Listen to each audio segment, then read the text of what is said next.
Oi, tudo bom? O nosso podcast hoje é mais do que especial, tá, gente? Hoje a gente vai aprender muita coisa bacana relacionada à arte e à ciência da política. Vem comigo, né? Eu sou a professora Iná, sou diretora da ETERJ, Escola Técnica do Rio de Janeiro, situada em Santíssimo. Nós oferecemos os cursos de automação, administração, eletrônica, eletrotécnica, informática e mecânica. Hoje a nossa convidada, ela tem uma longa história, uma longa experiência e vivência nesse mundo tão misterioso e às vezes tão contraditório, né? Então, às vezes repugnado assim, né, para as pessoas, que é a política. Hoje a nossa vereadora aqui presente, ela ocupa um espaço de alta categoria, o alto escalão da Câmara de Vereadores. Ela é a vice-presidente e hoje a gente tem o prazer e a honra de estarmos aqui com a Tânia Bastos. Muito bem-vinda, Tânia. Obrigada, Tânia. A gente agradece muito a sua disponibilidade, né? Esse trabalho que a gente realiza do podcast é para proporcionar, principalmente para as crianças e os jovens e adolescentes, vários conhecimentos de vários assuntos e áreas da vida do mercado de trabalho. Sim.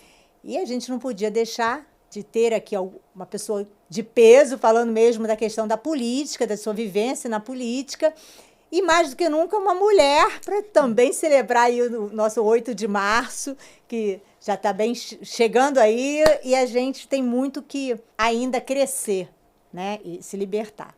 Então, gente, com vocês, Tânia Bastos. Obrigada pela apresentação, mas, Iná, eu fico muito feliz por estar aqui, sendo convidada pela ETERJ, né, que faz um trabalho belíssimo de capacitação também, qualificação para os jovens, né, no mercado de trabalho. Realmente a minha trajetória é uma trajetória bastante da mulher brasileira, né? A verdade é essa. A mulher brasileira que teve uma mãe solo, com filhos, 4 filhos, chegando do Nordeste, passando necessidade, enfim, e a gente chegar onde a gente chegou, você pode ter certeza que foi, primeiramente foi Deus pela nossa fé que a gente tem, né? E segundo, em acreditar em nós mesmos e saber que Ele nos capacita. É só a gente dar o primeiro passo. Eu falo assim, ter foco, né? Determinação. Tânia, né? Como você começou a falar, você veio de uma família de mãe solo, 4 irmãos, 4 filhos, e você veio lá de Sergipe, né? E como é que foi, assim, a sua história? Como que vocês saíram de lá, vieram direto para o Rio? A primeira viagem da minha mãe para o Rio de Janeiro, até porque ela já tinha umas 3 irmãs aqui que já moravam aqui, né? Já tinham estabelecido uma vida assim, mais, sabe? Já estava ali, sabe? E aí ela pensou, vou para lá, porque aí eu acho que eu vou também conseguir vencer na vida através da ajuda das minhas irmãs, que já estão um pouco na minha frente, né? Vamos colocar assim. E aí, quando nós chegamos no Rio de Janeiro, eu já fui morar diretamente na Ilha do Governador, que é o bairro onde eu moro até hoje. E não foi fácil, porque, como eu falei, uma mãe solo, né, com filhos, para sustentar. E ela foi aprender uma profissão de cabeleireira. Porque aí, como ela tinha primeiro a profissão dela de origem, era enfermeira. Só que aí ela começou, como a minha tia, que já estava no Rio de Janeiro e tinha um salão de cabeleireiro, ela foi aprender, né, então, essa profissão para sustentar a família. A verdade é essa. E de lá eu estudei em todas as escolas públicas do meu bairro, até o ensino médio. Após eu fui fazer pedagogia numa escola privada, numa faculdade privada. Mas, assim, o que a gente percebeu na minha mãe é que ela nunca tinha desistido dos seus sonhos, porque tudo que ela colocava em mente, ela sempre corria atrás daquele objetivo para alcançá-lo. E nós, enquanto filhos, né, pensávamos da mesma forma, porque a gente acaba, né, trazendo esses ensinamentos. O exemplo, né? É tudo. E o exemplo é tudo. Então, assim, eu iniciei numa escola também particular, numa escola privada, onde eu iniciei minha formação de professores, né? Eu fiz o curso de formação de professores e iniciei numa sala de aula como professora de matemática. E a época era tipo o 4º ano, né, do ensino fundamental. Depois, nessa mesma escola, eu fui fazer pedagogia me especializar em orientação educacional e supervisão, e aí acabei ficando na escola também, trabalhando na parte do SOI. Não, o bacana também que eu falo assim, que os nossos convidados, todos assim, de uma maneira ou outra, estão focados ali na formação acadêmica. Na valorização do ensino, do aprendizado. Então, assim, é o que eu costumo dizer para os alunos. Técnicos, todos serão. Agora, você pode ser o técnico ou técnico. Depende qual é o grau que você quer para a sua formação, né? Então, você vê, você estudou todas as escolas públicas e aí se formou, foi dar aula e foi conhecendo a área que é maravilhosa. Eu sou suspeita de falar, né?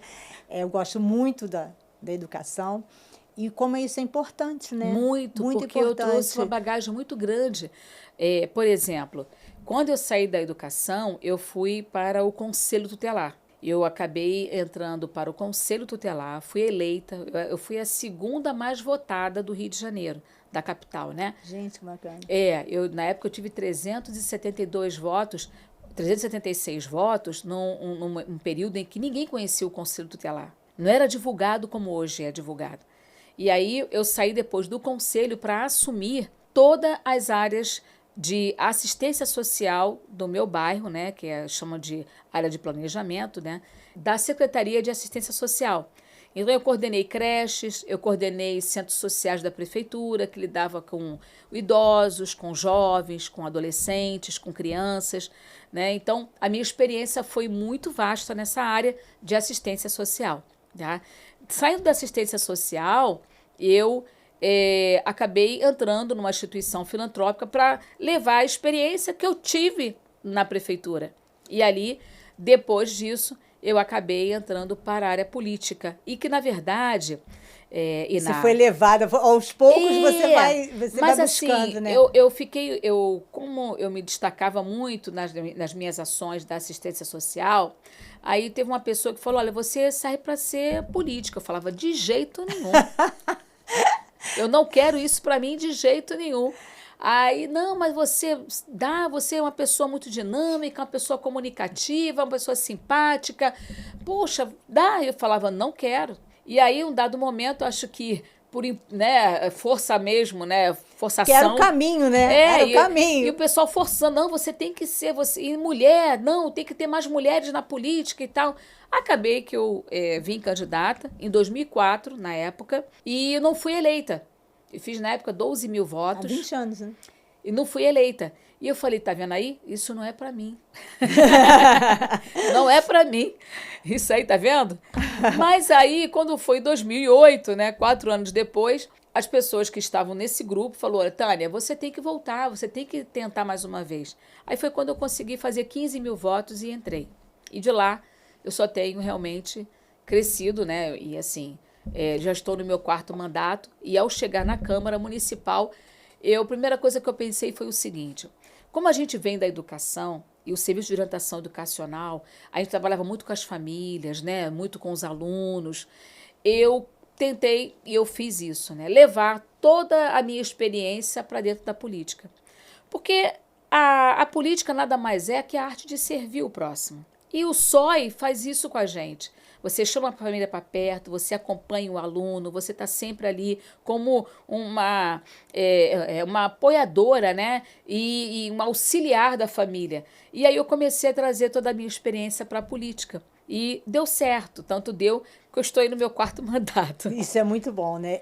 Você falando assim, né, que você iniciou como professora. Até hoje, né, apesar de você iniciou a política aí há 20 anos, a gente percebe o quanto o assunto política ele ainda é muito restrito e fechado, né, em qualquer ambiente. Eu tenho uma defesa política, um caminho político dentro da minha casa. Na rua a gente tem que respeitar as opiniões, então você pode ser o que quiser. Isso é normal. Sim. Né? Mas hoje em dia a gente percebe o quanto isso tem destruído as relações. Né? Uma coisa que você está falando é arte de servir. Você vai para a política, você deveria estar aberto a ouvir as pessoas e a trabalhar em prol ao crescimento do seu bairro, da sua comunidade. E aí a gente vê que as pessoas começam hoje a criar muitos atritos, né? Você ainda vê essa questão dessa dificuldade mesmo de as crianças e os adolescentes terem mais acesso aos assuntos políticos e terem essa percepção de que a política ela vai atender a um grupo e não a sua individualidade. Né? Exatamente. A arte de servir e não ser servido, né?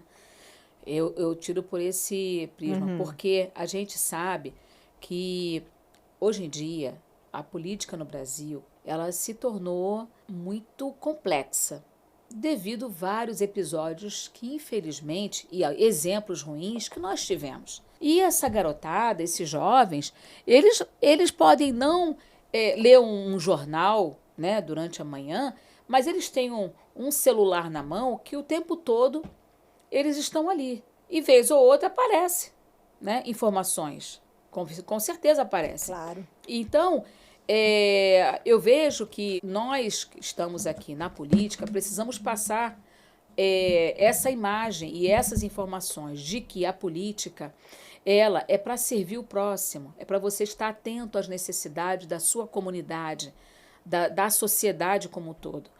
É você ouvir, para você ter uma ideia, os meus projetos, que são mais de 10 projetos para as pessoas com autismo, eles vieram da onde? Dos próprios pais, das próprias famílias. Tânia, aconteceu isso comigo, em tal lugar, eu acho que a gente pode fazer uma lei para tal coisa. Vamos lá. Aí a gente pega as advogadas que entendem da parte constitucional da lei e aí passa. E aí, naquele momento, é feita, né, uma triagem ali nas informações e a gente elabora essa lei. Então, assim, o político ele tem que estar atento à necessidade. As necessidades, né? Sim, muito. Muito. Ouvir a necessidade, ouvir o clamor das pessoas, né? E a gente tem que ter um pouco de cuidado, porque muitas vezes a pessoa fala, pô, mas ele não me deu nada. Ele não me deu uma dentadura. Eu estava precisando de um óculos. Então, isso eu percebo, gente, assim, demais. Porque as pessoas, eu falo que é a sociedade umbiguista. As pessoas querem para si, não vê o coletivo, né? A gente tem que... Como a gente vive numa sociedade, né, em grupos, a gente tem que saber o que vai ser bom para todos, né? Ou que vai atender a grande maioria. A gente não pode pensar assim, não, eu quero que seja assim. E hoje a gente vê muito isso, principalmente essa geração hoje, né, que vem, eles acham que eles são os reis, né? O reizinho da família e acham que vai ser o reizinho do bairro, da comunidade, né? E às vezes as pessoas têm essa dificuldade mesmo, né? Tem essa dificuldade de entender. De entender. Né? Que, assim, ele pode participar. Tá? A Câmara está aberta, a Câmara é a casa do povo. Tem lá, por exemplo, terças e quartas e quintas são os dias das sessões. Qualquer um pode entrar. Deixa eu acompanhar para saber o que está acontecendo. E muitas vezes eles não sabem nem quem votou na última eleição. E é um absurdo isso, porque você tem históricos, né, de que passou pelo determinado lugar, viu um papelzinho no chão, pegou, vou lá votar. Que isso? Tu tá dando algo de mais precioso que é o poder que a democracia te entregou, que é o teu voto, de você mudar a vida ou não de um cidadão. Porque uma lei muda a vida de todo mundo. Eu costumo dar um exemplo da lei seca. É uma lei federal. E todo mundo sabe que se beber e pegar o carro e dirigir e for parado, tem que participar lá do bafômetro e outras coisas mais. Perde a carteira, melhor, tira pontos da carteira, nem perde, mas tira pontos da carteira. Então, assim, há uma punição. Mas aquilo ali foi uma lei. E aí eu falo assim, as leis também surgem para dar direção a uma ação que as pessoas estão fazendo, sem pensar nos limites, na questão dos respeitos, né, na questão do próximo. Então, vem as leis, agora vai ser assim, assim, assim, porque vocês não estão sabendo como usufruir desse benefício. Eu falo assim, é muito para essa questão também, né? Sim. E você lá, como mulher, né, de uma família que veio de muita luta, foi buscando o seu espaço, e aí você entrou nesse mundo radicalmente machista, né, de homens. Totalmente machista, né? Hoje nós somos, contando comigo, 10 vereadoras, num grupo de 51 vereadores. O que eu quero dizer com isso? O parlamento ele não foi feito realmente pensando na mulher. Ponto. Só que agora nós estamos tendo várias conquistas, como, por exemplo, os partidos eles precisam colocar 30% da cota de mulheres. Se uma nominata hoje cabe 55, desses 55, 30% tem que ser de mulher. Então, assim, onde eu quero chegar? Nós estamos tendo e galgando nossos espaços com muita luta.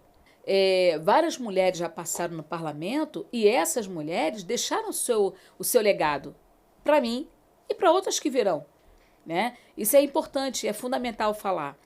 Mesmo que o parlamento não tenha sido ou não tivesse sido feito para as mulheres, até porque nosso voto é aproximadamente aí de 100 anos. Gente, a gente só passou a votar há 100 anos. Aí você vive uma situação, gente, mas tem 10 anos isso. Nossa, como passou rápido. Então, 100 anos realmente não tem tempo assim, não né? Não tem tempo assim. O parlamento já é antigo. E aí o voto da mulher, né, começou a partir desse período. E mesmo assim, porque na época o presidente estava pensando nos votos da gente mesmo. Pô, peraí, deixa eu ver aqui como é que está essa situação, entendeu? As mulheres votam, né? As mulheres têm que votar, porque pelo menos eu vou ter condições aí de ter um pouco maior de número de votos, enfim. Né? Tudo com uma forma bem capciosa para poder realmente também capitalizar isso aí. Não foi porque é bonzinho, não, porque achando que nós tínhamos direito, não, né? Mas assim, e hoje a gente vê que várias mulheres passaram no parlamento e elas deixaram o seu legado, e têm deixado, né? Como eu falei, hoje a cota de 30% nos dá esse direito. O partido não pode mais colocar 100% homem dentro de uma nominata. Ele tem que botar agora 30% de mulher. E outra, nós falemos por duas. Porque se os 30% não for feito, a cada uma mulher que não tenha, né? Vamos botar, ele botou 29% apenas. Saem 2 homens.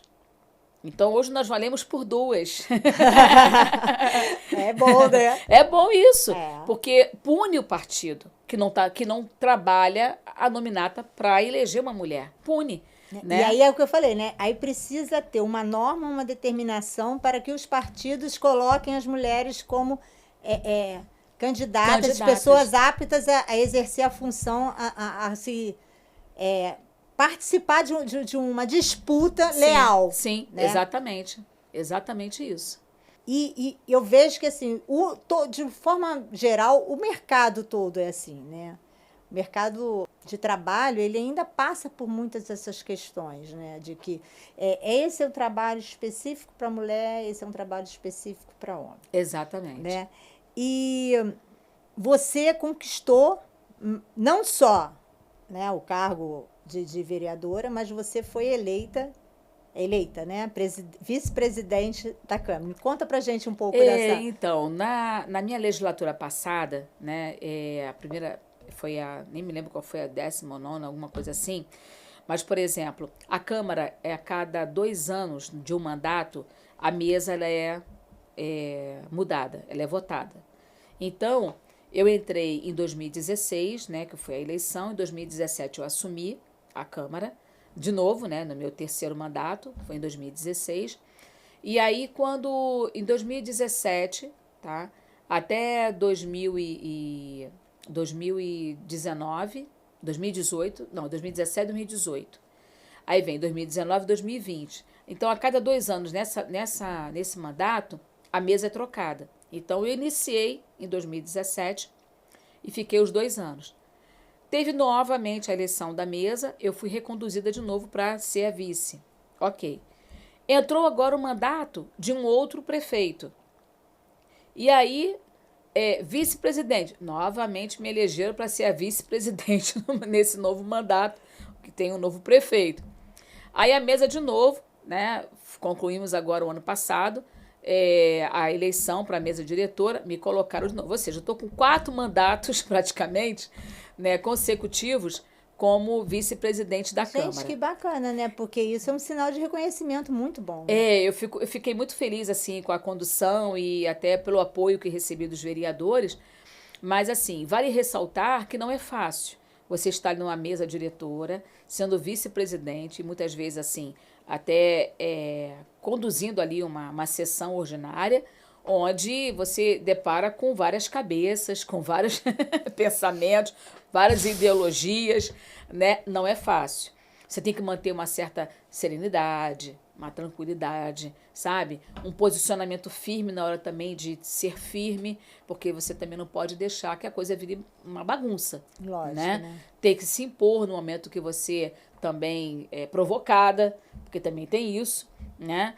Muita provocação, enfim. E graças a Deus eu tenho assim tido uma resposta muito positiva dos colegas, né? Na primeira e na segunda, nessas duas que eu te falei, legislaturas passadas, na legislatura passada e nessas duas conduções da mesa, eu realmente tive muita dificuldade. Eu não sei porque, se de repente poderia ter sido o próprio prefeito, seria do meu partido, então algumas coisas nem sempre agradam a todo mundo, então eles me viam ali como eu era a Berlinda, né? Eu tava no foco, igual aquela brincadeira de criança, entendeu? A Berlinda, deixa ela ali e vou falar tudo dela. Só que eles mandavam um recado pro prefeito, né? Através de mim. Só que eu sou uma pessoa muito ética, sabe? E graças a Deus, eu carrego uma frase da minha mãe. Minha mãe já é falecida, fez agora 11 anos de falecimento, ela teve um infarto, infelizmente. Mas eu carrego uma frase da minha mãe que eu sempre uso isso para minha vida. O não sei e não vi cabe em todo lugar. Então, por mais que as pessoas pensassem, né, que eu ia levar as informações, eu ficava na minha, falando, não sei. Se alguém me perguntar, não sei. Porque eu sempre trouxe isso comigo. Não sei, não vi, cabe em todo lugar. Então, eles não conseguiam extrair de mim nada, né? E viram a minha ética.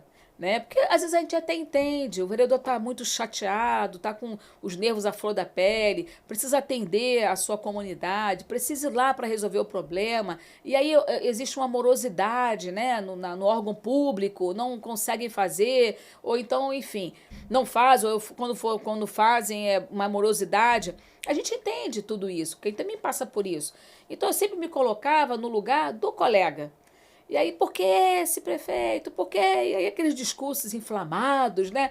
E eu ficava só na minha, eu falava, gente, eu não estou aqui como Tânia do Partido X. Eu estou aqui como Tânia, vereadora, vice-presidente. E estou aqui como, né, uma representante, entendeu? E eu, ao mesmo tempo que eu represento o povo como vereadora, eu represento também a própria Câmara pelo cargo de vice.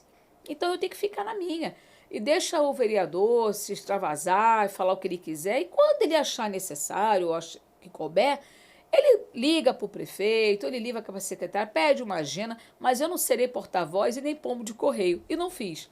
E aí eles entenderam que, na verdade, as pessoas... quem estava ali era uma parlamentar que era pelo grupo e por eles. Né?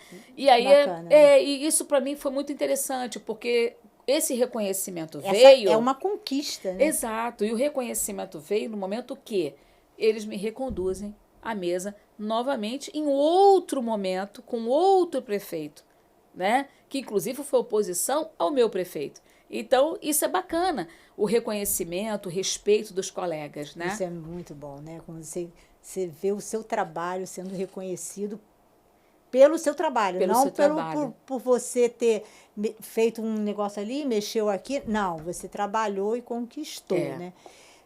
Você tem vários projetos, né? Sim. E, assim, quais você, assim, de repente, destacaria em prol à mulher, vamos dizer, né? Primeiro vamos falar um pouco em prol à mulher. O que você destacaria que você lutou para conseguir e implementou? Então... eu vou destacar 2 que eu considero importantes, né? Além dos outros, mas eu vou só destacar porque senão a gente vai ficar aqui, não tem pouco tempo. Mas tem um que fala sobre a violência contra a mulher.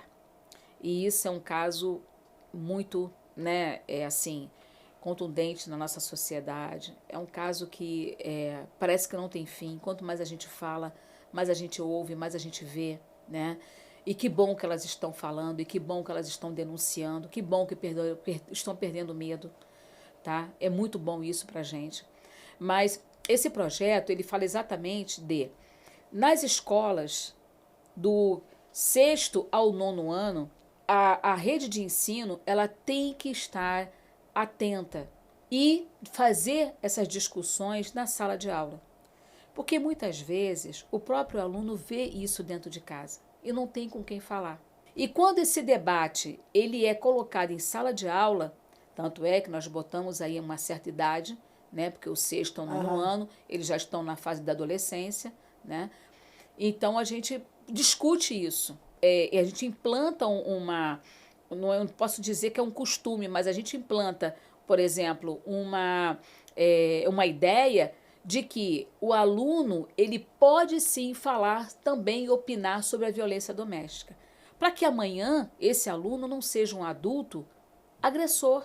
Não, e que acha que isso é normal, né? E que acha que isso é normal. Não dá para a gente trabalhar dessa forma. Então, desde adolescente, eles precisam entender que não pode bater na mulher. E que a mulher ela tem que ser tratada com respeito, né? Então, esse projeto de lei, ou melhor, desculpa, essa lei é uma lei para mim que foi além do que eu esperava, porque depois nós acabamos fazendo algumas capacitações dentro da própria rede de educação. Nós pegamos, o secretário permitiu que eu fizesse reuniões com coordenadoras de CREs, e aí nós passamos o projeto e falamos a importância delas levarem para os profissionais, para os professores em sala de aula, para eles debaterem esse tipo de assunto sobre a violência doméstica. Um outro projeto que aí acaba, onde todas nós, né, mulheres, que somos temos as nossas vaidades, por exemplo, fala sobre o material descartável dentro dos salões de cabeleireiro. Antigamente, não sei se você lembra, Iná, nós íamos para o salão e nós colocávamos a nossa mão numa água com a cambuquinha para a cutícula ficarem mais soltas para você fazer a tua unha. E aí, através de alguns depoimentos de pessoas que estavam pegando hepatite, né, por conta, por exemplo, de um alicate que não estavam esterilizados, algum problema, né, com o próprio, aqueles espátulazinhas que o pessoal às vezes, né, e acabava tendo fungo, bactéria. E aí eu fiz essa lei, tá, que inclusive teve a parceria da Vigilância Sanitária, onde todos os estabelecimentos de beleza deveriam, então, cumprir com essas normas de esterilização dos alicates, luva para os profissionais. Nós até colocamos a máscara, porque quando você faz a lixa, aquele pó, ele sobe, né? E você acaba inspirando aquilo. Então nós colocamos, eu sei que muita gente não gosta, que inclusive a gente passou por um período brabo de máscara. De todo mundo ter que usar a máscara. Então ninguém quer máscara na vida, graças a Deus que passamos por esse problema, por esse episódio triste do mundo, né? Mas esse tipo de essa lei é uma lei que hoje está em vigor. Os salões de cabeleireiros, eles precisam, né? Os salões de beleza, eles precisam ter todos esses aparatos, né? Porque se a vigilância sanitária for lá, ela realmente fecha as portas, porque tem que ter a estufa para esterilizar o alicate, né? Para esterilizar outros aparelhos de ferro que eles têm lá, de cutícula. Então, tudo isso foi feito através também, aí você vê a importância do mandato, de você ouvir a população, ouvir depoimentos, ouvir casos, ler certas situações.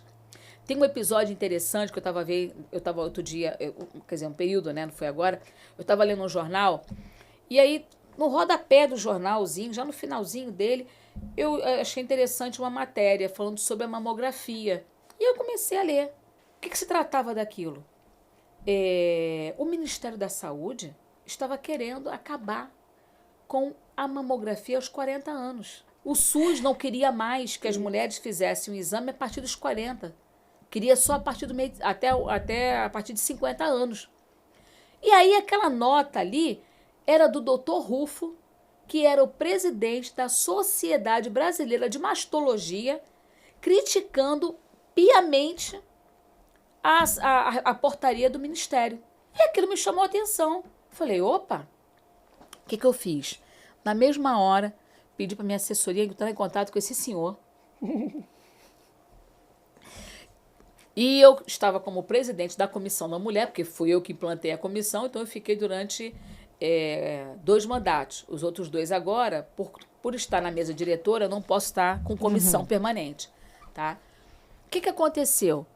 Eu simplesmente pedi uma reunião com ele, ele veio para o Rio de Janeiro, e aí marcou uma reunião com vários médicos aqui, e ele falou, ficou encantado, ele falou, nossa, uma vereadora do Rio leu minha matéria e se preocupou, que legal isso.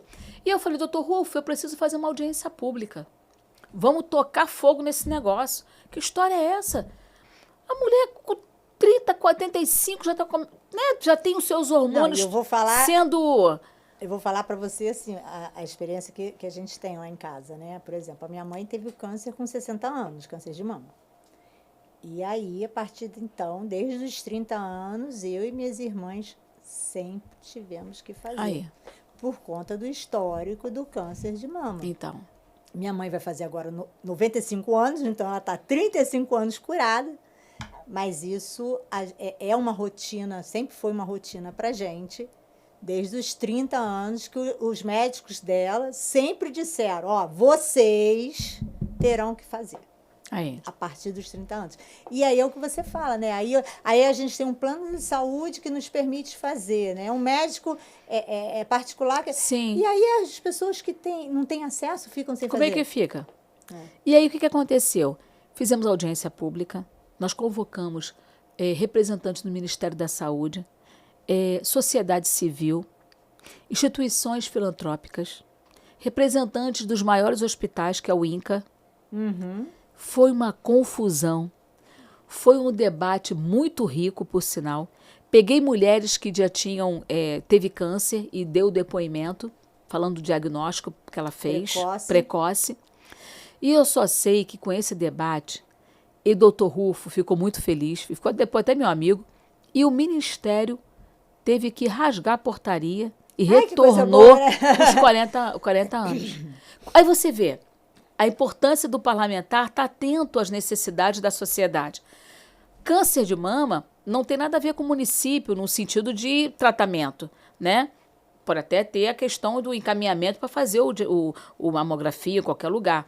Mas com essa portaria, eles só poderiam começarem a dar essa descrição depois dos 50. E aí um debate que aconteceu, o depoimento foi muito forte das mulheres, e aí levaram depois, não veio o ministro Lopes, não veio, mas quem foi representante levou o caso, né? E eles até retrocederam, porque foi uma lavação de roupa suja, sabe?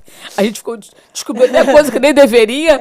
Vocês têm orçamento, e o orçamento não sei o quê, e o orçamento foi para tal lugar, vocês estão tirando de... E foi uma confusão. Eu gostei, porque foi um reboliço, e a gente acabou, assim, interferindo na vida da mulher, né? Então, eu tenho, assim, comigo uma alegria muito grande, sabe, Iná? Porque a gente está sempre atenta às questões, essas pautas, sabe, que muda a vida do ser humano. Não, e um bem maior, né? Não foi para poder oferecer uma mamografia para mim.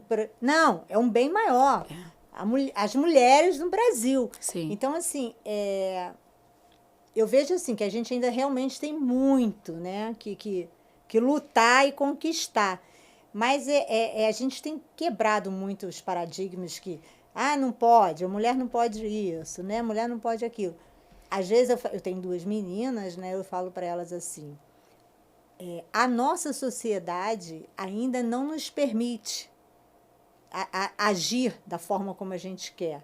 Às vezes eu falo para elas, num transporte público, né? Num BRT ou no metrô, você tem sempre que ter muito cuidado, né? Tá atenta, porque a maldade tem muito, né? E infelizmente, a gente ainda vive numa sociedade em que diz assim, eu posso, né?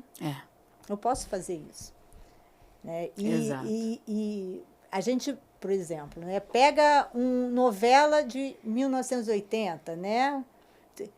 Você vê como a história era toda de repressão a todas as situações que a mulher pudesse fazer. Exatamente. Né? E a gente está falando de 20 anos. Exatamente. Né? De 30 anos. Então, assim, a gente vê como as coisas... a conquista, passo a passo, ela é muito importante, que ela constrói realmente o futuro de todo mundo, né? Quando você falou assim da violência doméstica, me veio uma coisa assim à cabeça que às vezes a gente fica pensando, né? Às vezes a gente até discute lá na escola. Hoje, os casos aumentaram ou os casos estão sendo descobertos, falados? Falados. Né? Porque a gente fala assim, gente, isso não é possível que só agora que apareceu. Não, exatamente agora, isso. Com todo o acesso às informações, às redes sociais, as coisas ficaram mais claras, né? Foram ditas. Sim. E eu até... Foi ontem ou foi anteontem que saiu a sentença do Daniel Alves, né? Foi ontem, né? As mulheres estavam felizes com o resultado, não apenas pela pena, mas pelo reconhecimento de um estupro. Exatamente. Porque até então, eles na Espanha não tinha esse reconhecimento. Uhum. Então, assim, são coisas que a gente sempre viveu isso, sempre ouviu falar. Agora, que pena, né? Um brasileiro ter que servir de exemplo no outro país, né? Né? Eu falo até assim, né? Pena que ainda existem essas coisas realmente, né? E aí você de repente tem um poder... aquisitivo grande, né? Você se acha o dono do mundo. Tem muita gente ainda que acha que o dinheiro é que vai fazer a diferença. Mas os outros países são diferentes do Brasil, né? Isso é muito bom, né? Isso é muito bom. Eu falo assim, a gente vê assim, né? A pessoa tem um comportamento... O brasileiro viaja, ele tem um comportamento completamente diferente do que ele tem exatamente no Brasil.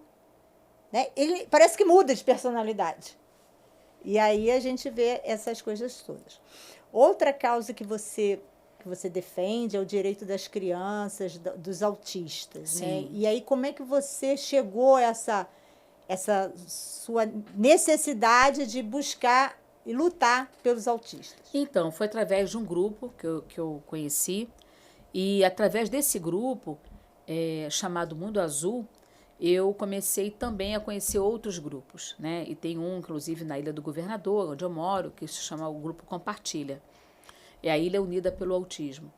Eu comecei a ajudá-los na caminhada, em prol da conscientização, que oficialmente era, primeiro, no Leblon, né, no posto 12 do Leblon, e depois passou também a ter na Ilha do Governador. Agora, fala-se muito em autismo, então vários bairros estão fazendo as suas próprias caminhadas, e para a gente isso é muito interessante e é muito bom que divulgue mesmo a causa, porque quanto mais a sociedade souber, mais provoca o poder público a criar as políticas públicas, né? Então, eu fui condecorada como a madrinha dos autistas lá no Cristo Redentor por esse grupo, né? Quando eles me deram uma placa escrito madrinha. Por quê? Porque eu sou a vereadora que mais tenho leis para essas famílias, para essas pessoas, tá? E depois, quando nós começamos a trabalhar muito a questão das caminhadas, começaram a surgirem vários parceiros. Então, por exemplo, e outras leis, várias leis, né, como eu citei. Uma das leis que eu quero aqui pontuar é a lei do lacinho, que é a lei 6101 de 2016. Foi sancionada essa lei, e quando nós iniciamos uma campanha com ela, foi interessante por quê? Porque, como eu falo de transtorno, como eu falo de conscientização, eu entendo que essa lei não pode ser punitiva. Eu tenho que levar a sociedade a raciocinar. Eu tenho que levar a sociedade a entender, a respeitar a diferença do outro. Se eu faço uma lei que eu boto o estabelecimento que não cumprir, vai pagar tantos... Sabe? Você não atinge o objetivo. A pessoa do estabelecimento só vai fazer porque está sendo punido. O bom, né, é quando você cria consciência. E o autismo é isso, é você sempre se conscientizar. de que existe o transtorno e que essas famílias precisam de respeito. E aí, quando nós fizemos a Lei 6101, depois nós colocamos embaixo do braço e fomos para os estabelecimentos. Eu pensei, gente, eu preciso levar essa lei para que eles cumpram. Então, até então, eu estava no meu raciocínio era, vamos no mercado tal, vamos em tal lugar, né? Mas aí a assessoria fala, não, peraí, vamos levar para as instituições que são, por exemplo, fiscalizadas por eles, né? Que existem as associações, existem os institutos, existe, né? Enfim. E aí nós começamos, né, como uma peregrinação com a lei embaixo do braço, levando primeiro para a sociedade, para a Associação de Supermercados do Estado do Rio de Janeiro, que é a SERJ. E ao nos receber, o presidente falou, olha, eu vou ajudar vocês, eu vou fazer mais, eu vou convidar todos os recursos humanos de todos os supermercados do Estado do Rio de Janeiro e convoco essa reunião e você vai falar da sua lei para eles. Aí eu aproveitei, eu falei, e eu vou trazer uma pessoa da família, né, que possa estar falando do seu depoimento, que é importante você falar ao pé da lei, mas é importante muito mais você conscientizar. E conscientizando, né, óbvio, eu terei, né, o apoio deles. E levei um pai, que inclusive é um dos membros do Mundo Azul, e ele falou a respeito da esposa, ele falou tudo que eles passam, né, enfim. E pra gente aquilo foi muito engraçado, foi assim, foi como é que eu posso te dizer? As pessoas ficaram assim tão sensibilizadas, porque quando eu entrei para falar da lei, olha, essa aqui é vereador e tal, e a pessoa, tá, já entendi, é política. Aí vem contar a historinha. Vem contar a historinha. E eu fui falando da lei, papai, eu falei, agora eu quero convidar o doutor para falar sobre, né, fazer um depoimento. A mesa toda, o pessoal estava emocionado. Ali eu mexi com o coração de cada um. E dali, todos os supermercados passaram a ter a minha lei, que é o lacinho nas placas preferenciais. Então, qualquer mercado hoje, você vê lá nas placas preferenciais o lacinho. Uhum. Aí, bom, através deles, eu fui conhecer uma outra pessoa importante, que é a Associação Brasileira de Shopping Centers. E eles ficam em São Paulo, né? E aí a pessoa que é responsável da região Sudeste veio ao Rio de Janeiro para me conhecer. Ou seja, vai muito além do município do Rio de Janeiro. Muito além. Do Rio de Janeiro, né? Essa pessoa, sentei com ela, expliquei o que ela fez. Eles têm um encarte deles, né, que é para todo o Brasil. E ela falou, me dá essa cartilha, me dá esse papel, porque eu fiz um folderzinho, a lei do lacinho, expliquei, botei a placa, né, criança de colo, 60 a mais, não sei o quê, e coloquei ali e mostrei para ela. Ela falou, nossa, é isso aqui, Tânia, vou fazer o seguinte, eu vou colocar essa cartilha no nosso encartezinho para distribuir para todo mundo, então, entender, e os shoppings todos do Brasil aderirem à sua lei. É isso aí. É a arte e a ciência da política que é de servir. De servir. Você não fez só para a comunidade do Rio de Janeiro, para os cariocas. Né? Você fez uma coisa que foi E aí eu levei para eles. Ela levou o encarte. Daqui a pouco eu estou no cinema, ia passar no cinema, eu vejo lá o lacinho na fila do cinema. Eu fiquei emocionada. Falei, meu Deus. E aí, o self-service dentro do shopping, aí uma plaquinha, o lacinho ali com a preferência. Eu falei, olha, eu fiquei muito encantada. E você vê, a conscientização foi tão forte e eles entenderam a proposta que não precisou, eles mesmos fizeram. Aí passaram-se um tempo, eu fui convidada pela mesma que veio de São Paulo, para inaugurar no Barra Shopping a primeira vaga de estacionamento para as crianças com as pessoas com autismo. Aí eu fiquei achando aquilo interessante, porque eu não precisei pedir. Ela falou, Tânia, mais um reconhecimento. E assim, eu não fiz lei, não fiz nada. Eles foram lá e fizeram, já me convidaram, participei com eles. Foi muito interessante. Aí, não parei por aí. Eu tenho um amigo que ele é da Infraero. E aí a Infraero administra vários aeroportos no Brasil todo. Até aqueles que foram vendidos, como a Internacional, tem um pedacinho lá, 5%, 10%, continua a Infraero. E aí ele falou, Tânia, eu quero te levar para conhecer meu superintendente. Ele fica no Santos Dumont. Vamos lá para você conhecê-lo? Aí eu falei, vamos. Aí ele falou, então, mas eu quero te pedir um favor. Vê o que você pode fazer e tal. Eu falei, não, vamos fazer o seguinte, eu quero levar minha lei para ele, que já está no supermercado e já está no shopping centers. E aí você pode me levá-lo porque eu vou conversar com ele para ele botar na Infraero, nos aeroportos, a minha lei. Aí eu falei, ainda mais no período de imigração, aquela coisa, você sai do, né? Aí aquela fila astronômica, as crianças tudo gritando, e né, tem os estereótipos deles, né? Aí eu falei assim, bom, você pode me levar? Ele falou, posso. Sentamos lá com uma pessoa ligada à parte das pessoas com deficiência, né? Que era uma funcionária só para isso.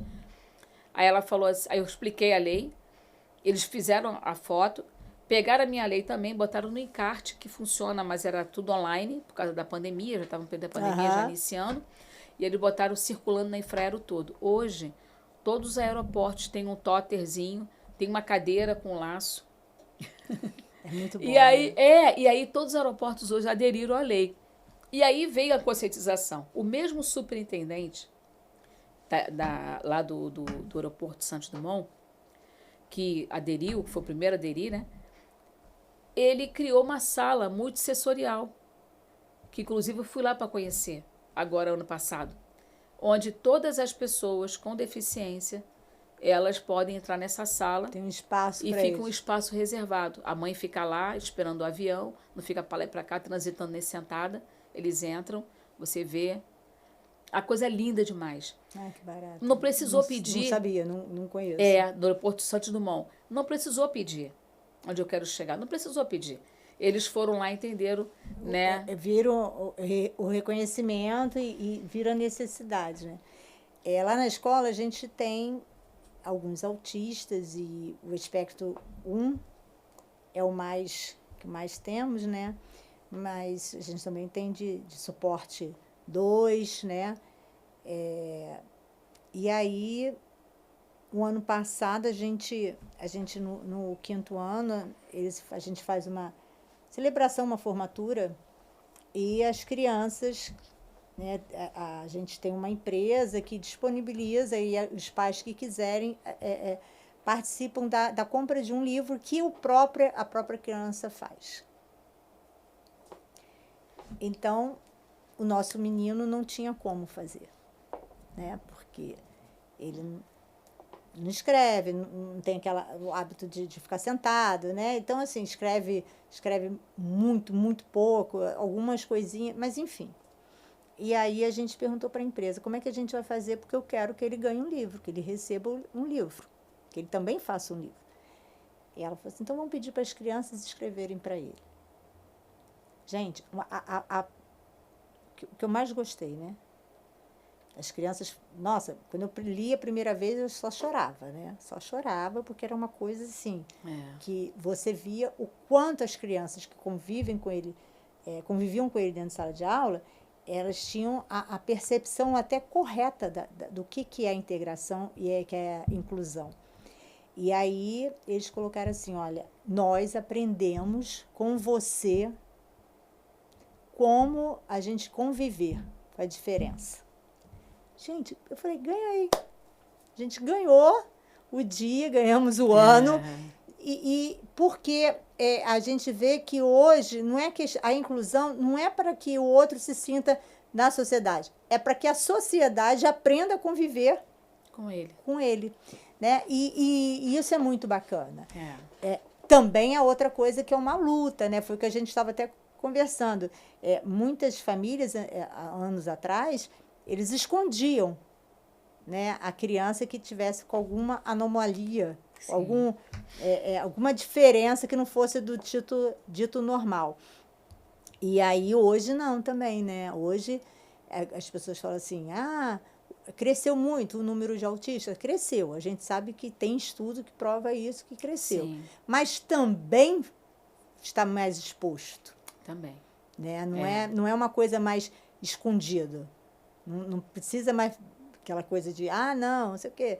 E eu sigo algumas famílias no Instagram e a gente vê o quanto a família também está comprometida no crescimento, desenvolver aquela criança para que ele saiba como viver em sociedade. Exatamente. Né? Porque se você vai escondendo, depois você não tem. Como que você vai incluir alguém na sociedade? Alguém, exatamente. Né? E aí, essas coisas eu acho muito interessante. E você tem feito esse trabalho com uma maestria, né? Você vê que são ícones da sociedade, da vida, que a gente precisa ajudar. Ajudar, exatamente. Né? Cooperar. A questão do respeito e da valorização da mulher, do respeito e da valorização da pessoa com alguma deficiência, né? Com uma linha de que não seja dita normal. E você, ao longo desses anos, você vem conseguindo ter esse reconhecimento do seu trabalho. É verdade. Né? E assim, quando você fala do reconhecimento, eu vejo que quanto mais você se doa, mais você tem uma resposta da sociedade. Eu poderia ter feito a lei, né, o projeto de lei que foi sancionado, e falado, ponto, fiz minha parte. Mas não. Eu bati na porta da Infraero, eu bati na porta da Serja, supermercados, eu bati na porta dos shopping centers, através da Abrace. Nós conseguimos também uma grande parceria com a Marinha do Brasil, e que hoje está no calendário oficial da Marinha. Olha que as Forças Armadas, elas são bem rígidas. Elas são rígidas e são muito fechadas. Nós conhecemos um almirante que ele estava num determinado quartel e, através de um amigo nosso que já passou por lá, o almirante falou, olha, vamos fazer essa proposta de um dia de fuzileiro naval para as pessoas com autismo. E a primeira vez, quando ele abriu a inscrição, ele botou para 100 crianças só. Aí ele botou, vou botar só 100. E assim, divulgou muito pouco, né? Quando ele foi ver, já tinham para mais de 200 na fila e que não podiam mais porque a inscrição estava fechada. E aí ele ficou meio, coitado, transtornado, enfim. Mas ficou os 100. Você sabe, quando nós chegamos no quartel, eles botaram tudo à disposição. Sabe o que é tudo à disposição? Tudo. Eles botaram tanque de guerra à disposição, eles colocaram helicóptero, eles colocaram os cães adestrados. E quando a gente passava por ali, a gente entrava, né, para participar, cada um recebia uma camisa, escrito lá, um dia de fuzileiro naval. Ai, que legal, né? Recebíamos a medalha de fuzileiro, com o nosso nome, até hoje eu tenho uma. Uma medalha de fuzileiro. E as crianças, assim, enlouquecidas com aquele espaço maravilhoso, e todo mundo correndo, todo mundo brincando, e atividades lúdicas para as crianças, e de pintura, e um monte de coisa. E aí tem um episódio de meninos, que eu chego, né, para participar, 100 famílias ali, né, quer dizer, 200, né, porque eram as crianças com mais a mãe e o pai, enfim. O menino esse garoto estava todo camuflado com aquele negócio. Aquela maquiagem de verde, aquela coisa tal. Aí eu, feliz da vida, né? Poxa, primeiro episódio nosso, que legal. Aí eu fui, minha querida, como é que você tá? E aí, como é que você tá, João? Não sei o quê. Você tá me vendo? Não, agora eu não vejo mais. Aí ele jogou um balde de água em cima de mim. Você tá me vendo? Aí a mãe, né, falou, Tânia, tá camuflada. Eu falei, menina, cadê o João? Pelo amor de Deus, cadê o João? E fiquei tentando procurar João, né? Cadê ele? Aí ele olhou pra mim de novo e falou, bom, porque eu estou camuflado. Aí eu parei, travei. E como é que você não entende? Eu não entendo nada de camuflagem. Não, isso é muito bacana. Aquilo foi demais. Gente, eu adoro. Foi demais. E aí depois... A própria Marinha começou a fazer outros episódios. Hoje já estamos quase na 5ª ou 6ª edição deles. E aí esse almirante foi promovido para o Ministério da Defesa. E eu acredito que lá, né? Eu tô ligando para ele, almirante, olha, esse ano não esquece de novo, né? Foi o ano que a gente estava, tipo assim, era o 2º ou 3º ano. Falei, não esquece de novo, almirante, pelo amor de Deus, olha, nosso projeto e tal. Eu não tô mais aí não, Tânia. Eu me mudei, eu estou agora em Brasília, eu fui promovido. Por sinal, as crianças autistas que me promoveram. Ai, que bonitinho, né? Aí eu fiquei achando, sabe? Eu falei, poxa, que bacana. Eu falei, que isso, almirante? Ele falou, Tânia, eu apareci na televisão, porque vem imprensa, né? A assessoria de comunicação, fez contatos e tal. Ele dava entrevistas. Aí ele falou, olha, eu acredito até que foram os autistas que me promoveram. E tem mais. Você está me ligando, eu vou te dar uma notícia. Aqui, com o Ministério, aí falou lá o nome das patentes lá. Nós vamos colocar um dia de fuzileiro naval, agora não só para os autistas, mas para todas as deficiências, no calendário oficial da Marinha. Ai, que coisa boa. Os quartéis do Acre até o Rio Grande do Sul vai ter agora o projeto. Eu fiquei tão maravilhada. Gente, isso é muito bom, Eu fiquei tão maravilhada. E hoje ele assumiu, depois agora com as mudanças, ele assumiu o Comando Geral dos Fuzileiros Navais. Ele hoje é o homem top do Brasil. Fica naquela fortaleza ali na Praça Mauá, lá em cima. Ele hoje é o top que assumiu toda os fuzileiros navais. O Comando Geral dos Fuzileiros Navais. Né? Quer dizer, a sensibilidade desse homem, sabe? De abrir as portas. E assim, deu lanche para as crianças comendo sorvete, era cachorro quente. Sabe? A sensibilidade dele foi ímpar. E às vezes você não precisa de muito, né? E você vê, Deus reconheceu. Porque o homem saiu daqui de um quartelzinho, foi para lá para o ministério. É isso aí. E agora está comandando o Brasil todo. Que bacana. Quer dizer, é porque ele fez pelo próximo. É porque ele se doou. Você não precisa estar na política só para se doar. Eu falo assim. Em qualquer lugar. Eu costumo dizer o seguinte: se você não serve para viver. Você não serve para ser. Não, você não serve para. Vive para servir, você não serve para viver. Para viver. Né? Então, assim, faça a diferença, nem que seja assim, na sua rua. Né? Correto. Né? Do seu lado ali ou no vizinho, porque são pequenas ações que tornam as coisas bem grandes. Né? Você não quis fazer uma coisa para o Brasil inteiro. Você começou a fazer aqui e foi crescendo e as coisas tomaram uma dimensão muito grande. Gente, Tânia, a gente está assim, finalizando assim, a nossa conversa, né? Que pena, porque estava muito boa, a gente podia ficar aqui horas. Chegando agora, né, a data da comemoração do Dia da Mulher, o que você deixaria de recado para as mulheres do Brasil? Porque você não é só carioca, você é brasileira. E, assim, para as crianças, para adolescentes, para a mãe, né, o que hoje você acha que a gente daria de recado assim, específico para as mulheres? Então, aí eu posso englobar as mulheres, né, engloba as mulheres, os jovens, os próprios adolescentes aqui do ETERJ. As pessoas dizem, muitas pessoas falam, a gente não gosta de política, mas Platão já dizia, você não precisa gostar de política não tem nenhum problema. Você simplesmente só vai ser governado pelos que gostam. Então, não precisa você ficar... Não, você só vai ser governado pelos que gostam.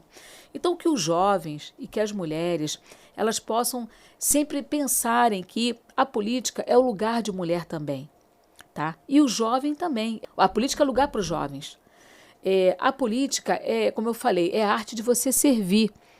E você, tendo esse conhecimento, tendo essa informação e tendo essa consciência, você consegue mudar a sociedade. Então, a mulher, ela precisa estar, e hoje existe uma frase muito clichê, a mulher pode estar em qualquer lugar que ela quiser. É verdade. Isso é verdade. É verdade, ela pode estar no lugar que ela quiser. Se ela quiser ser uma vereadora, ela vai ser. Se ela quiser ser uma deputada, ela pode ser. Enfim, qualquer lugar, qualquer espaço que ela queira galgar. Mas eu não gosto de política e também não quero. Mas eu posso ser amanhã posso ter uma profissão de destaque na sociedade, né? Então, a mulher, ela só precisa entender o seguinte, que o que ela deseja, o que ela pensa, ela pode realmente concretizar na vida dela. Eu vi aqui, nem que seja o seu lugar na mesa da sua sala da sua sala do jantar. Né? Então, você assim, tem o seu lugar. Exato. Ela só não pode se diminuir e nem pensar que ela não é capaz. Isso não pode acontecer. Isso aí. E ela também não pode deixar que o outro, né, o seu companheiro, tá, venha tirar esse brilho dela, e ela precisa mostrar isso, porque toda hora a gente tem que mostrar que nós somos capazes, né, infelizmente.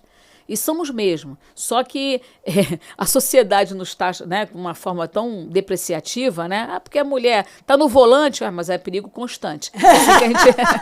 É essa frase que a gente... Eu não ouço, mas isso mesmo. Perigo constante. Mas se você estudar e você pesquisar, o maior índice de acidente é com o homem. Porque a mulher sempre foi cautelosa. Então, assim, é sempre você se colocar no lugar, sabe? E mostrar para a sociedade que você é capaz de assumir qualquer lugar, qualquer espaço na sociedade, qualquer lugar que você queira. A mulher tem essa capacidade, porque nós somos múltiplas, né? Olha que coisa interessante. Deus não deu ao homem o ventre. Não deu para ele, deu para a gente. Nós que somos as responsáveis pela... Primeiro, somos 52% de mulheres no Brasil, né? Então, hoje nós somos 52%. E nós somos 52%, e os que nasceram, os outros, entendeu? Foram de origem da mulher. Então, nós somos a dona do pedaço mesmo, acabou. E nós somos múltiplas. Isso aí. Você trabalha, você chega em casa, ainda tem que cuidar da sua casa, você tem que cuidar da sua família. Não é fácil pra gente. É jornada dupla, tripla. Sim. E vai lá, né? Você não para. A mulher não para. Né? Eu falo assim, a gente não consegue parar. A cabeça está sempre assim. Exato. Então, assim, é isso. É você ocupar os seus espaços, entender que você é capaz. Você não pode ficar sendo a pessoa coitadinha, porque nós não somos coitadinhas. Você que sente a dor do parto, você não pode pensar que você é coitadinha. Não, a força da mulher. A força é da mulher. Já diz Erasmo Carlos, né? Cantava Erasmo Carlos. Exatamente. Dizem que a mulher é sexo frágil. Essa mentira é cabeluda. É uma mentira absurda, entendeu?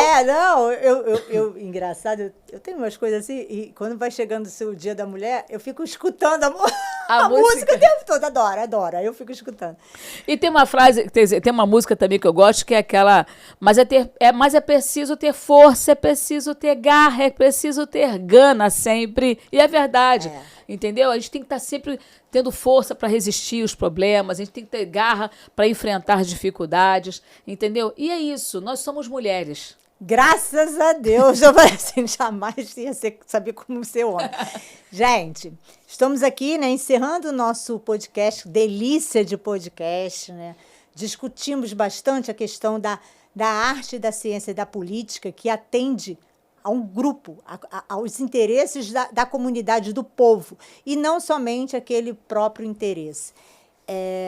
Vimos a importância da valorização da mulher, né? Nós somos mulheres, somos guerreiras, somos tudo. Eu digo, uma vez falaram assim, qual é o dia do Internacional do Homem? Eu falei assim, não tem, porque vocês não têm. A gente tem porque a gente merece todos os dias, e um dia foi premiado. Então, muito obrigada, Tânia. A gente discutiu aqui, conversou, né, bastante sobre vários aspectos do autismo, da importância da mulher, e essa é a nossa luta, né? Eu, como representante da educação, eu me sinto na obrigação de fazer com que as coisas aconteçam. É verdade. Que o respeito aconteça, que a troca aconteça, que a sociedade é para todos e não do que eu quero, que vai atender todo mundo. Gente, espero que vocês gostem, espero que vocês curtam bastante o nosso podcast. E vamos que esse ano também tem eleição, né? É verdade. Esse ano tem eleição, é uma dupla jornada que a gente tem, né? É a hora de sair de casa, mas não sabe a hora que chega. Mas é isso. Mas você falou a questão da mulher, e eu volto aqui só para a gente finalizar. O Dia Internacional da Mulher nasceu de uma luta, né? Não é porque nós somos as dondocas e precisamos ali ter o nosso dia, não. Nasceu de uma luta, de um grupo de mulheres que foram à frente de uma fábrica, porque muitas delas morreram queimadas. Então, os homens não tiveram esse episódio na vida deles, mas nós tivemos. Pois é, além de ser todos os dias, a gente tem um dia especial. Exatamente. Essa representatividade hoje, que acontece internacionalmente, foi por conta de uma luta dessas mulheres que foram à frente, não aceitavam a sua jornada de trabalho, né, que era uma jornada de escravo, tá? E elas foram para lutar. Então, só para dizer aos homens que esse dia não é porque nós somos dondocas, não. Na verdade, é luta. É isso aí. Gente, muito obrigada, Tânia. Foi um prazer, foi ótimo, adorei. Muito obrigada.